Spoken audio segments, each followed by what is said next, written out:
Welcome to Darktopia, where shadows whisper and nightmares come to life. Tonight, we bring you a tale of horror that will send chills down your spine. Are you ready to step into the darkness? Let the terror begin.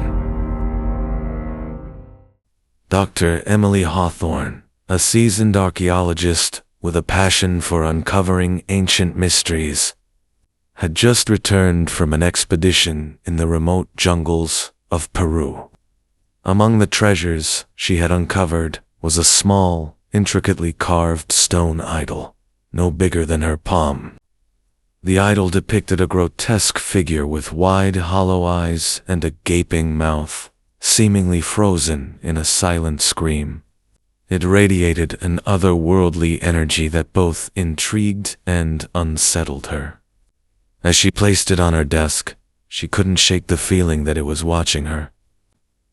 Excited by her discovery, Emily decided to display the idol in the local museum where she worked. The day of the unveiling was filled with anticipation. Colleagues gathered, eager to see the latest addition to the collection. As she presented the idol to the crowd, a chill ran through the room, but she dismissed it as her nerves. After the event, the idol was placed in a glass case, surrounded by lights that illuminated its detailed carvings. Emily felt a sense of pride, convinced that the artifact would draw visitors to the museum.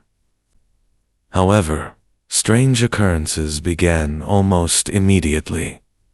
On the first night, as Emily was closing up, she heard faint whispers echoing through the hallways, a sound that seemed to come from nowhere and everywhere at once. Startled, she dismissed it as her imagination. But when she checked the security footage, she was horrified to see shadows flitting across the screen, moving with an unnatural grace. Uneasy but determined, she brushed off her fears, attributing the phenomena to the stress of the recent expedition. As days passed, the events escalated. Lights flickered in the gallery, temperatures plummeted, and an inexplicable sense of dread filled the air. One afternoon, a young girl visiting the museum stood in front of the idol, her eyes wide with terror. "It's staring at me," she screamed, pointing at the idol. Emily, confused, tried to reassure her, but the girl bolted, leaving behind her toy. Concerned, Emily picked it up, glancing back at the idol, which seemed to radiate a sinister energy. Intrigued by the growing unease, Emily began to research the idol's origins. She discovered that it had belonged to an ancient civilization known for their dark rituals and sacrifices. The villagers had believed the idol contained the spirit of a vengeful deity, one that demanded reverence and fear. With each passing day, the artifact's influence on the museum grew more potent. Staff members began experiencing nightmares, and some even claimed to see the idol move when they weren't looking. One night, determined to confront the unease surrounding the idol, Emily stayed late to observe it.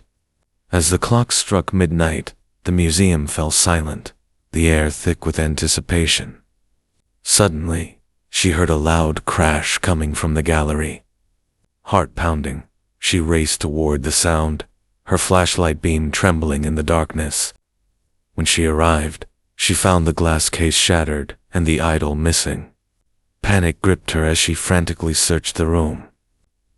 Then, she saw a dark silhouette standing at the far end of the gallery, the idol clutched in its shadowy hands. It was a figure cloaked in darkness, its features obscured, but its eyes burned with a cold intensity. Emily could feel the energy radiating from it, an overwhelming power that sent chills down her spine. "You shouldn't have taken it," a voice hissed, echoing in the empty gallery.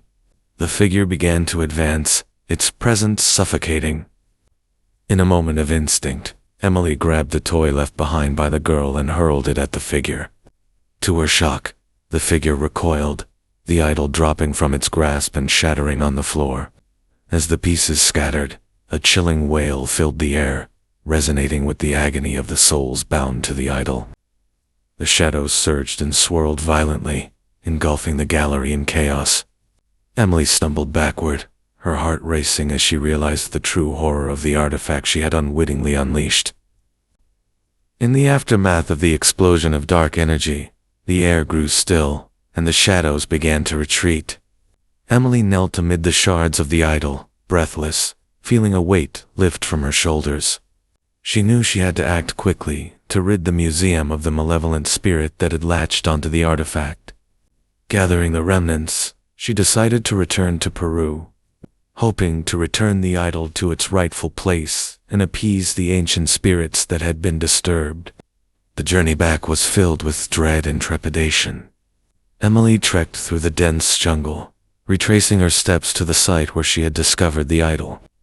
Guided by an instinct she couldn't explain, she finally reached the ancient temple, its stones worn by time and nature.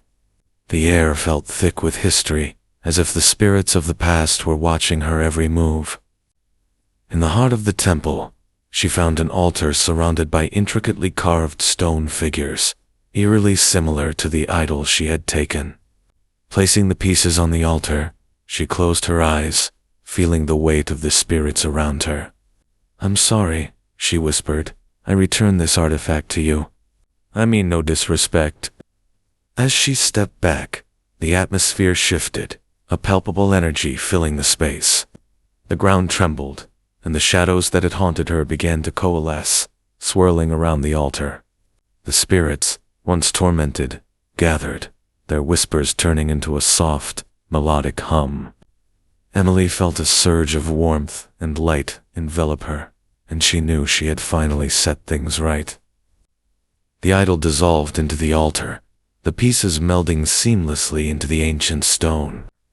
As the final remnants disappeared, the spirits offered her a silent acknowledgement, their eyes shining with gratitude. Emily left the temple, her heart lighter than it had been in weeks.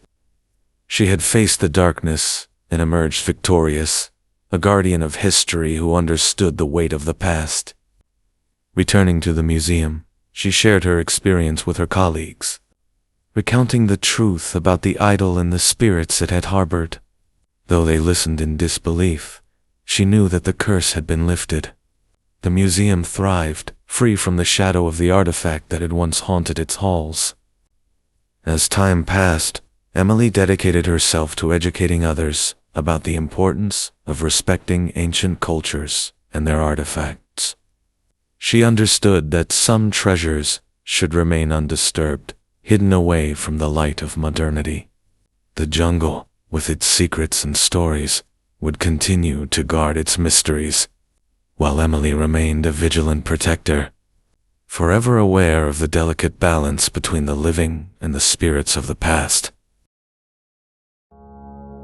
You've made it through the darkness, for now. But remember, the shadows are always watching. If you enjoyed this chilling tale, don't forget to like, subscribe, and hit the notification bell so you never miss the next story that haunts the night. Until next time, sleep, if you can.